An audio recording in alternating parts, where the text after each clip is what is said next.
मैंने नगमा को कॉल की कि अपने बेटे को तो कुछ देर के लिए मेरे घर भेज दो। बाजार से कुछ चीज़ें खरीदनी हैं। मैं आज दिल में काफ़ी अजीब सोच रही थी। मैं चाहती थी कि आज किसी न किसी तरह से मैं अरशद के साथ खेल पाऊँ। अरशद नगमा का बेटा था। नगमा मेरी अच्छी सहेली थी। नगमा के पास मैं जब भी जाती थी तो अरशद मुझे गौर से देखता था। अरशद के बारे में मैं भी जान चुकी थी कि वो मेरे बारे में ऐसे ख़यालात रखता है। आज मैं घर पर बिल्कुल अकेली थी। मैंने कभी भी नहीं चाहा था कि मैं ऐसा सोच पाऊँगी, लेकिन अब मुझसे भी बर्दाश्त नहीं हो पा रहा था, क्योंकि मेरे शौहर दुबई में काम करते हैं। मेरे बच्चे जो कि स्कूल में पढ़ते हैं, मेरा एक बेटा और एक बेटी हैं। बेटा 7वीं क्लास में पढ़ता है और जो बेटी है वो 10th क्लास की स्टूडेंट है, और वो अब अपने स्कूल में थे। अब इसी वक़्त अरशद घर में आ गया। मैंने अरशद को अपने पास बैठने को कहा। मैंने अरशद का हाथ पकड़ा। अरशद ने कहा कि आंटी ये क्या कर रही हैं? मैंने कहा कि तुम मुझे गौर से क्यों देखते हो? अरशद ने कहा कि वो तो बस वैसे ही। अरशद, मुझे पता है कि तुम मुझे क्यों गौर से देखते हो। तुम्हारे दिल में मेरे लिए क्या है मैं अच्छी तरह से जानती हूँ। नहीं, ऐसी कोई बात नहीं। अरशद मुझसे डर रहा था। मैं समझ चुकी थी कि अरशद शायद मेरे साथ नहीं खेलना चाहता। मैंने थोड़ा सा अपने तरीके से मैंने कहा कि परेशान ना हो, मैं भी तुमसे मोहब्बत करती हूँ। मैं भी जब तुम्हें देखती हूँ तो अपने ऊपर काबू नहीं पा सकती। मैं खुद इतनी बेबस और मजबूर हो चुकी हूँ। अरशद, मैं तुम्हारे साथ दोस्ती करना चाहती हूँ। अब अरशद का हाथ मेरे हाथ में था। अरशद के जिस्म में जैसे करंट दौड़ रहा था। मैं समझ चुकी थी कि अब वो भी बेकाबू हो चुका है। उसका हिस्सा मुझे साफ नज़र आ रहा था। वो काफ़ी मजबूत था। मैं समझ चुकी थी कि वो खेलने के काबिल हो चुका है। मैं अब बातों-बातों में अरशद को मनाने में कामयाब हो चुकी थी। अरशद ने कहा कि आप इस बारे में मेरी माँ को तो नहीं बताएँगी। मैं जानता हूँ कि वो आपकी अच्छी सहेली है। आप उससे हर बात डिस्कस करती हैं। अगर ये बात भी हो गई तो फिर बहुत बुरा होगा। मैं नहीं चाहता कि इस बारे में किसी किस्म की कोई भी बात हो। तुम परेशान ना हो, ऐसा नहीं हो सकता अरशद।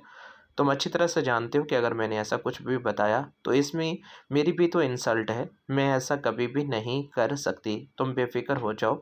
इस बारे में मैं कभी भी उससे कोई बात नहीं करने वाली। तुम बस मेरी बात मान लो, ठीक है? मैं अब बहुत ही ज़्यादा परेशान भी थी, क्योंकि अरशद को पता नहीं खेलना आएगा या नहीं, वो क्या मेरे साथ खेल पाएगा या नहीं। मैं ये सब कुछ सोच-सोच कर परेशान थी। फिर मैंने सोचा कि चलो मैं सब कुछ खुद ही सिखा दूँगी। मैं नहीं चाहती कि अब अरशद के साथ मज़ीद कुछ भी गलत हो। मैं अरशद को बहुत ही प्यार से खेलना सिखा दूँगी। मैंने अब अपने तरीके से खेलना शुरू कर दिया। मैंने अरशद को अपने सामने खड़े होने को कहा। मैं नीचे पाँव के पास बैठ गई और मैं खेलने लगी। अरशद के चेहरे से मुझे साफ नज़र आ रहा था कि वो इस खेल को पसंद कर रहा है। मैंने कहा कि क्या तुम्हें बुरा तो नहीं लग रहा? उसने सिर्फ़ और सिर्फ़ हाँ में सर हिलाया कि नहीं, बुरा नहीं लग रहा, मुझे अच्छा लग रहा है। आप खेल सकती हैं, मुझे किसी किस्म की कोई प्रॉब्लम नहीं। लेकिन मुझे काफ़ी अजीब लगा, क्योंकि उसके हिस्से को देखने के बाद मुझे समझ आ चुकी थी कि वो काफ़ी ताकतवर है। वो शायद ऐसा खेल पहले भी किसी के साथ खेल चुका है। मैंने जब उससे इस बारे में पूछा तो उसने हाँ में सर हिला दिया। मुझे चलो इस बात का तो पता चल चुका था कि वो इस खेल को पहले ही जानता है। मुझे अब ज़्यादा देर उसे नहीं सिखाना पड़ेगा। थोड़ी देर के बाद मैंने कहा कि अब तुम अच्छी तरह से खेल सकते हो ना?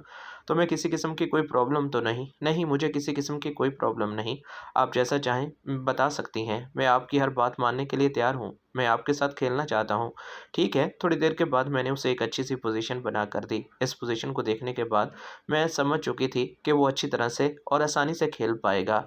फिर उसने अपने तरीके से खेलना शुरू कर दिया। मुझे अब काफ़ी अच्छा लग रहा था, क्योंकि आखिरकार वो अपनी मंज़िल को पा चुका था।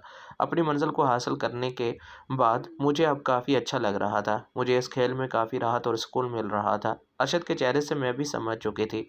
अरशद की आँखें बंद थी, जैसे वो खेल अपने दिल से खेल रहा था। मैं तो अब बहुत ही ज़्यादा खुश थी। थोड़ी देर बाद वो बहुत ही ज़्यादा तेज़ खेलने लगा, क्योंकि ऐसी स्पीड तो मैंने कभी भी अपने शौहर की भी नहीं देखी थी, जितनी स्पीड से वो खेल रहा था। मुझे अब बहुत ही अच्छा लग रहा था। मैंने उसे थोड़ा-सा आहिस्ता खेलने को कहा। मुझे लगता था कि वो बहुत जल्द थक जाएगा, और ऐसे थक कर यहाँ से चला जाए ये बात मैं भी बर्दाश्त नहीं कर सकती, क्योंकि मैं मुकम्मल तौर पर खेलना चाहती थी। मैं नहीं चाहती कि जब तक मैं मुकम्मल ना खेल पाऊँ। मैं नहीं चाहती कि ऐसे ही वो चला जाए, इसलिए मैंने अब उसे एक और अच्छी-सी पोज़ीशन बना कर दी। मैंने कहा कि अब खेलो। इस पोज़ीशन को देखने के बाद वो वाक़ई ही बेकाबू हो गया। इस बार तो जो कुछ भी होने जा रहा था, बहुत ही ज़्यादा अजीब था। इस खेल को वो अच्छी तरह से जानता था।